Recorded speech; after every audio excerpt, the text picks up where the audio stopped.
Welcome to Next in Tech, an S&P Global Market Intelligence podcast where the world of emerging tech lives. I'm your host, Eric Hanselman, Chief Analyst for Industry and Company Data at S&P Global Market Intelligence. And today, we're going to be talking about smart spaces. And to discuss that with me is returning guest, Zoë Roth. Zoë, welcome back to the podcast. Yeah, thank you for having me. I think the last time I was here, we talked a little bit about smart cities, and I'm excited to dive into how my coverage has evolved and how smart spaces tie into this wider digital transformation piece of our coverage here. Well, that is a wonderful entree into this. Actually, why don't you give us a little bit of background and that evolution from smart cities and how has that gotten to where we are today? Yeah, of course. So you can think about smart cities as a segment within the more broader smart space overarching theme. So smart spaces generally integrate IoT, AI, and analytics to enhance efficiency, security, and user experience. So the smart city piece of that is kind of how governments are looking at that transformation.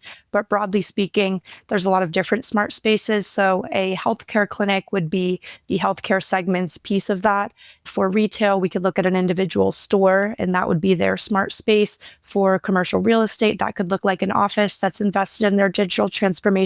So smart spaces is kind of a more broad term than cities, but generally they look to achieve the same thing. So using analytics and sensors to provide data on how things are operating so that you can optimize and make these spaces a little bit safer, a little bit greener, and more responsive to the needs of the people that are using them. So a little more specific, is there an extent to which they integrate, as in with smart cities, you've got intelligent roadways, traffic management, intelligent lighting, those sorts of overall infrastructure aspects and infrastructure telemetry. Does smart spaces, when you start going to more specific use cases, are they looking to leverage that? Or are they more use cases that are looking specifically around those small subsegments themselves? Yeah, I would say it's more siloed currently. I think each individual vertical has their own set of use cases, and within a vertical, like within smart cities, then they're wanting to bring in the intelligent transportation systems data and bring that together with maybe something like air quality, but that usually doesn't transfer between verticals. So it's more like getting the disaggregated data within each vertical and bringing it together to fulfill this whole full holistic picture of what the smart space looks like in each different industry. Yeah, and there's some places where that information sort of naturally rolls up, like utilities and things like that, because the smart city is going to be, but it's really that point at which they're aggregating a lot of the data from all of the more specific smart space that's sit underneath them. Yeah, it's the dream to get it all together into one space. But I think for now, it's the data silos, the organizational silos. We're always thinking what could be the tool that would bring it all together. Maybe it's a digital twin or something of that nature. But for now, the silos will remain. Well, and I guess it's one of those things when we start looking at the details, it seems like in the smart spaces work you've been doing, we're really talking about much more specific information about how that environment is operating.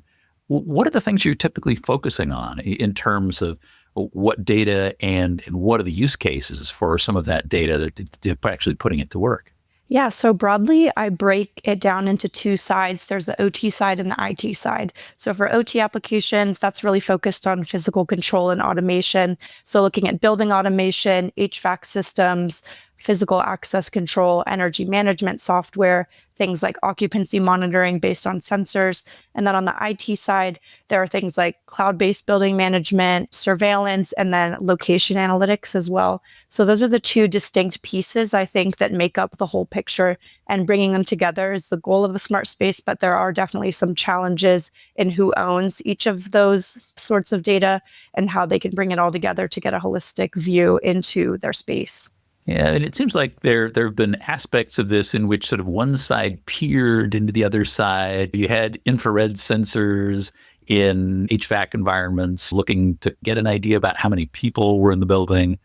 You've had IT that sort of had an idea roughly of what building systems were doing. More than anything else, usually they were just sort of the access mechanism to move data into and out of other management systems.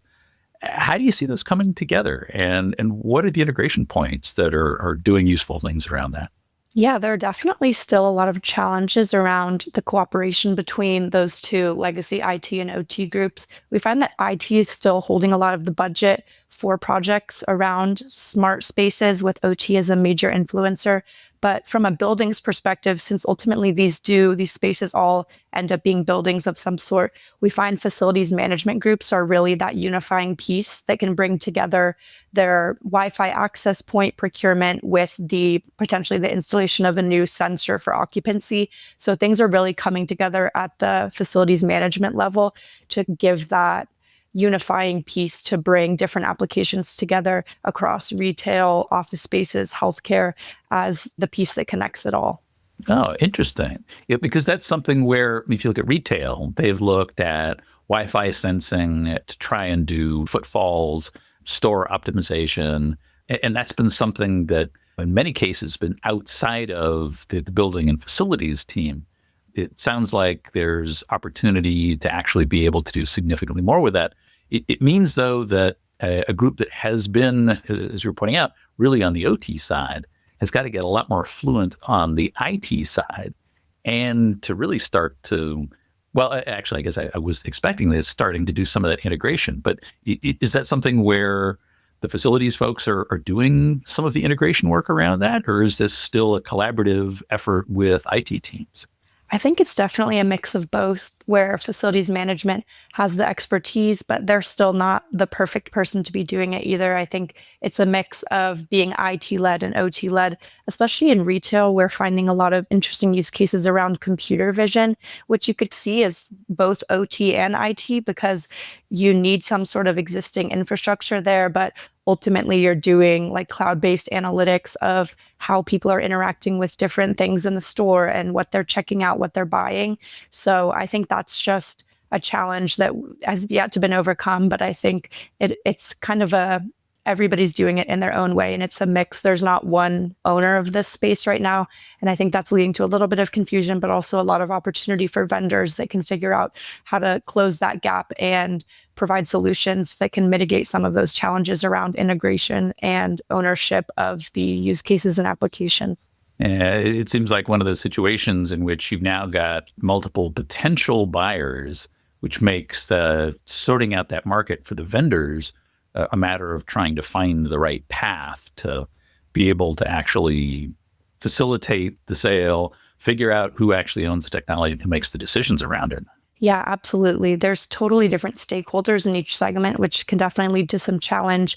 In commercial real estate, there's building owners and property management groups. In retail, there's the chain operators, mall operators.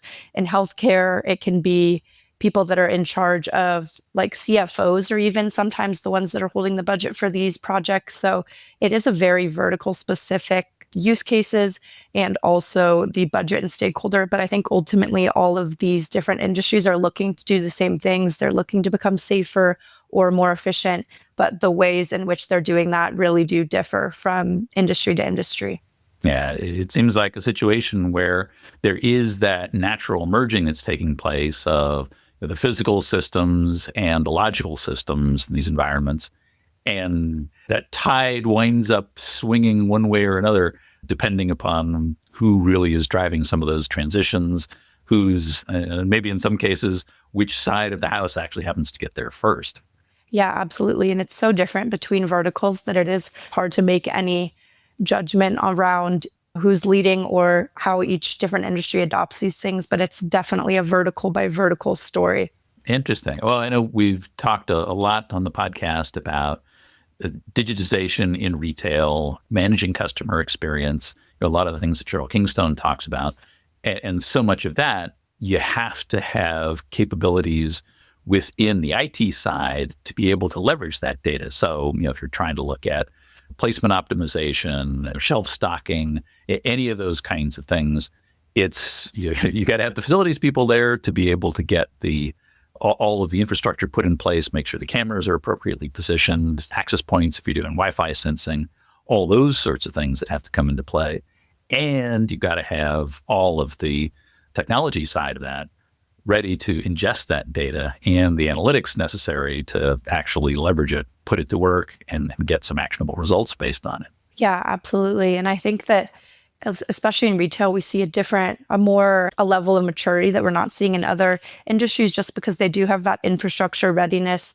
There are stores that have digital experience programs where they're trying to figure out how they can leverage hardware to integrate that data into their omni-channel strategies. So that's why this space is so interesting, honestly, because it is very different in different industries. But with maturity in retail, we can see that, okay, they are ready to do computer vision. They just have to kind of figure out if they have the infrastructure for it. But the evolutions that have even happened in computer vision, before people were thinking this is something that's going to take so much computational power. But with all of the edge processing that's available now, it's opening up this whole new level of use cases and applications within the retail segment. So I think that maturity makes retail an interesting space to watch, especially as they go through their smart space journey. And computer vision is just one piece of the puzzle for them. Like you mentioned, there's the footfall analytics. There's even things like VR, AR, try-on mirrors. I haven't looked into that yet, but it's kind of a very interesting emerging space for me.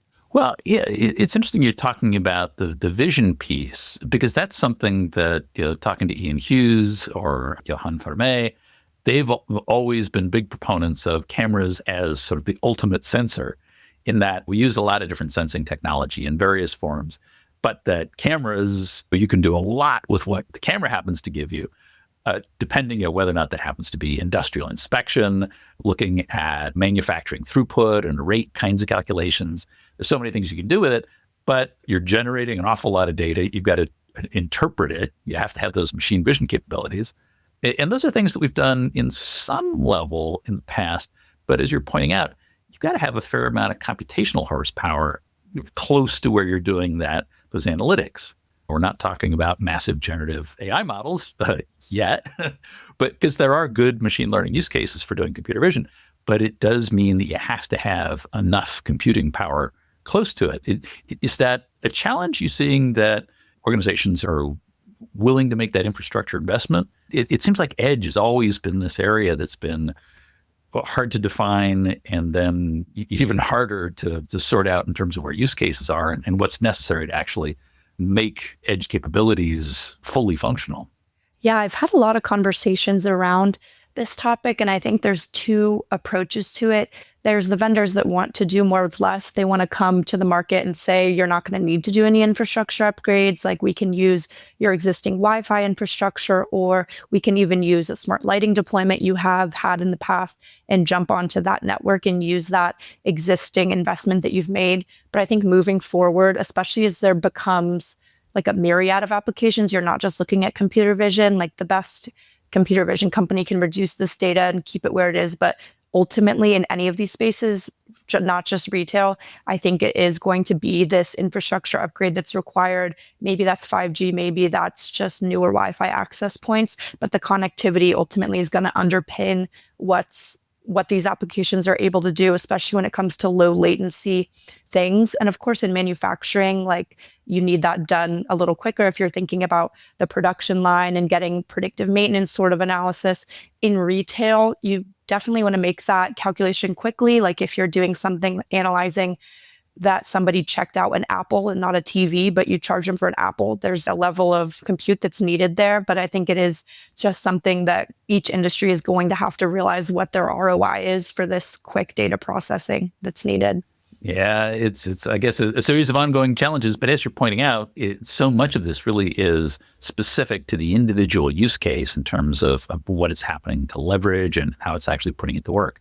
You talked a little bit about location sensing. What's the role of location sensing in the smart spaces, and what's the extent to which it's being put to work? Yeah, so as somebody who's come from the OT and IoT side, I think that this location analytics and spatial intelligence piece is really interesting, because it's kind of the way that IT is getting involved in collecting and generating the data on location-based services and spatial analytics. So we found that location-based services is actually pretty mature. We did our Voice of the Enterprise IoT technology decision survey, I believe. And I think over 50% of organizations across utilities, manufacturing, automotive, government have already adopted location-based services. So that is kind of just understanding how people are moving through a space. Most of the time it's done through Wi-Fi sensing, Wi-Fi access points. So doing things like angle of arrival, also looking at Bluetooth, beacons, RFID is another big piece in manufacturing. So just using traditional IT infrastructure to understand not only how people are moving through a space, but also assets when it comes to things like a healthcare environment, understanding where a scanner that you might need to have is, just trying to understand both how people and assets are moving through a space using this IT infrastructure. Yeah, in manufacturing, you've got either finished goods, you've got something coming off an assembly line, yeah, all those kinds of things. But I heard an interesting phrase on this, and I think I'd heard it from Rich Karpinski, which was the idea that warehousing and manufacturing are trying to move from scanning to sensing. And the fact that it's no longer going out and looking to see what the thing is, but being able to actually sense that you have whatever in this particular location, which starts to get towards the need for whether or not it's RFID, whatever the mechanism is, to be able to understand what it is, but to do that on an ongoing and real-time basis, as opposed to whenever the thing gets brought into the warehouse, whenever it's run to the assembly line, when it gets put on the stock shelf, those sorts of things. It seems to be an interesting shift in mindset in terms of understanding really here and now what the state of existence is for your environment. Yeah, there's certainly the ambient sensing piece. And again, as this infrastructure matures, being able to just know how things are moving using something like Wi-Fi or RFID. But I think even looking forward, that the ability for location intelligence to improve is going to be even in predictive. So looking at not just the location data, but cross-referencing data like from inventory management systems or in historical occupancy to understand, okay, we know what's happened in the past, maybe on a single floor in an office, but if we're looking at next week or we're looking at next March, something like that, and we know the historical data we've had in the past, and not just that, but cross-referencing things like HR data, ERP systems data, that's the next level in providing predictive analytics across these industries. What are the kinds of things that they're doing in terms of some of that predictive work? I've heard of things like smart building cooling, only heat or cool the building in anticipation of people being there. Are those the kind of use cases that people are looking at? Yeah, so in an office, there's definitely that HVAC optimization using historical data, even things like occupancy analytics. So if last March you had a really busy March, or depending on the weather, you can predict when people are going to be in the office. Of course, that's going to adapt as return to office and hybrid work changes. But in things like campuses, doing things like resource management, so simulations even. So if you're going to have a basketball game on your campus, understanding where people are going to park, the crowd analytics, how people are going to move through the space. If you close down a sidewalk, how's that going to impact how people get to the stadium? And then in healthcare, things like patient flow management.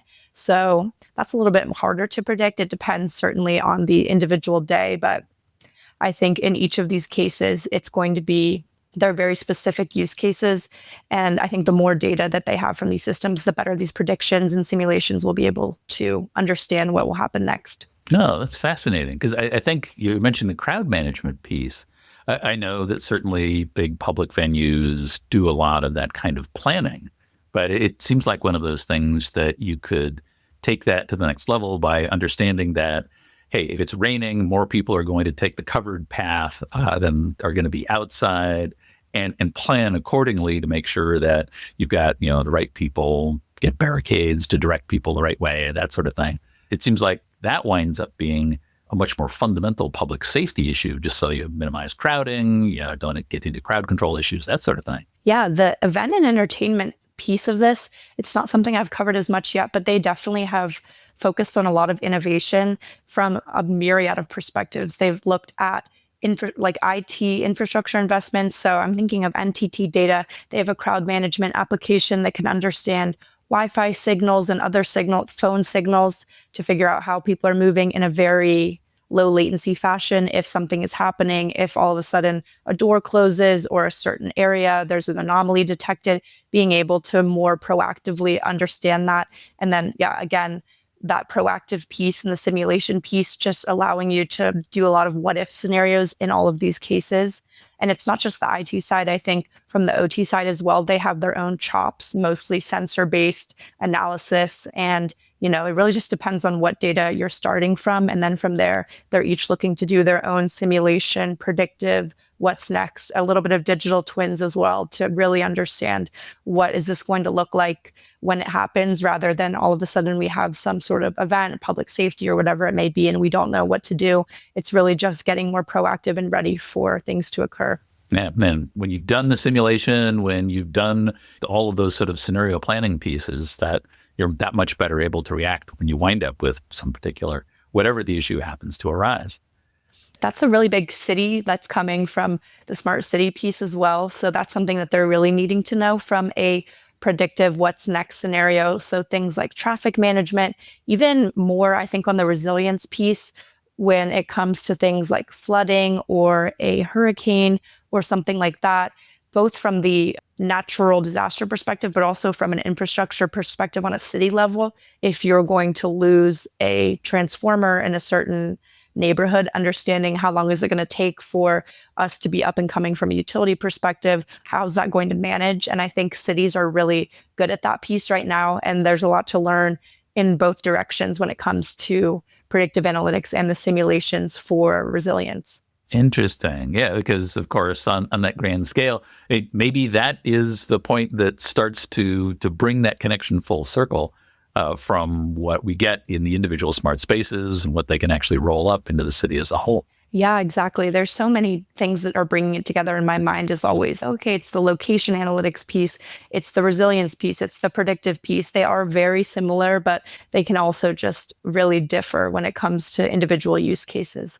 Well, and as you're pointing out, there are individual constituencies that have got investments in different parts of this, but it's bringing all of these together and being able to knit together those capabilities that it gives the ability to do so much more as that whole view.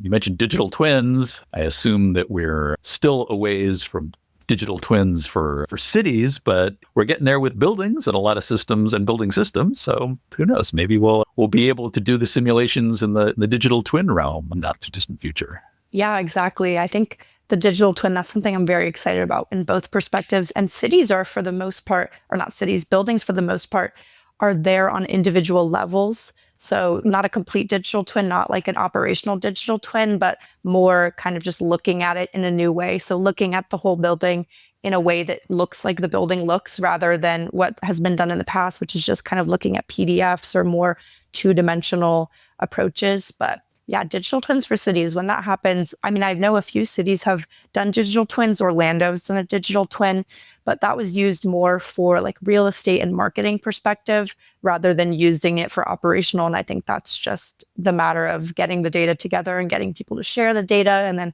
of course, updating it and having the right people to update it is a monumental challenge.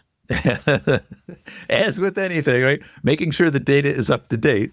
Well, but it gets back to that question of is if we can do sensing for what capacity is, if we know in real time what it is, then hopefully that's information that updates itself. But I guess a little ways down the road in terms of being able to pull that together. Yeah, it's little by little. Well, we're getting there. We're getting there. Well, this has been great. So appreciate all the perspectives. I will point our listeners towards your most recent research and hopefully it opens my eyes to the potential of what should be going here and motivate people to maybe go a little further down the road. Yeah, thank you so much for having me. Well, it's great to have you back, but we are at time for this episode. Thanks to our audience for staying with us, and thanks to our production team, including Sophie Carr, Farhan Miadeashan, and Kira Smith on the marketing and events teams, and our agency partner, the 199. I hope you'll join us for our next episode, where we're going to be looking at one of the connected parts of this, some of the energy aspects. We're going to be going to the European market to look at renewables and some of the dynamics that are taking place there with power purchase agreements and environmental activity certificates and the markets that are starting to shape some of that demand. I hope you'll join us then, because there is always something next in tech.